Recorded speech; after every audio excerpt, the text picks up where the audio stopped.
কুমিল্লায় এসে এপিজেড দেন, ফরিদপুরে গিয়ে সয়াবিন তেল দেন,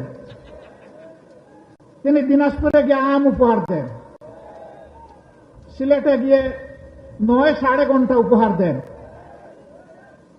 সংসদে গিয়ে প্রাথমিক বিশ্ববিদ্যালয় উপহার দেন, আর কক্সবাজারে এসে বলেন যে বিরোধী দল এই বাজেটে মাদক এবং ধূমপান জাতীয় দ্রব্যের ট্যাক্স বাড়ানো হয়েছে বলে বিরোধী দল তার বিরুদ্ধে প্রতিবাদ করে মিছিল করেছে।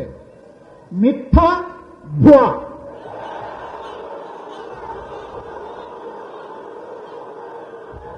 বিরোধী দলের কেউ এটা করে নাই। আমার করুণা লাগে। প্রধানমন্ত্রীর এই পদটা রাষ্ট্রীয় পদ, তিনি রাষ্ট্রের প্রধান নির্বাহী।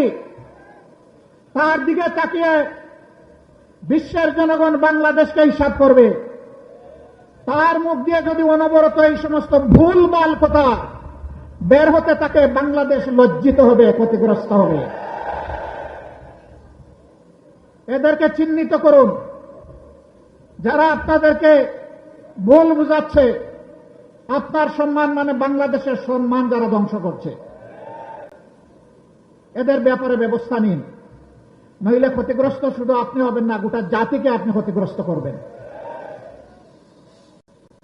এবারকার বাজেট বিরোধী দল প্রতিক্রিয়া জানাবে, খুবই স্বাভাবিক।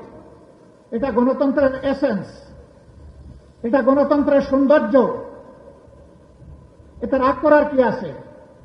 অল্পতে ধৈর্য হারালে 18 কোটি মানুষের দায়িত্ব পালন করবেন কিভাবে?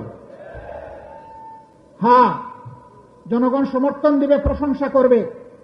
জনগণ যখন দেখবে জন আকাঙ্ক্ষা বাস্তবায়নে আপনি এবং আপনার সরকার আন্তরিক। আমরা চেয়েছিলাম জনগণের সকল সমস্যার সমাধান সংসদে হোক, সরকার চায়নি। আমাদেরকে তারা ঠেলে দিয়েছে জনগণের কাতারে। যদি গণভোটের রায় মেনে নেওয়া হতো, আজকের এই বিভাগীয় সমাবেশের প্রয়োজন হতো না। হয় ফাঁসিকে যারা তুচ্ছ মনে করে তাদেরকে জেলের ভয় দেখাবেন না। দেশ এবং জনগণের জন্য ফাঁসি বরণ করতে হয় প্রস্তুত। দেশ এবং জনগণের জন্য জীবন দিতে হয় প্রস্তুত।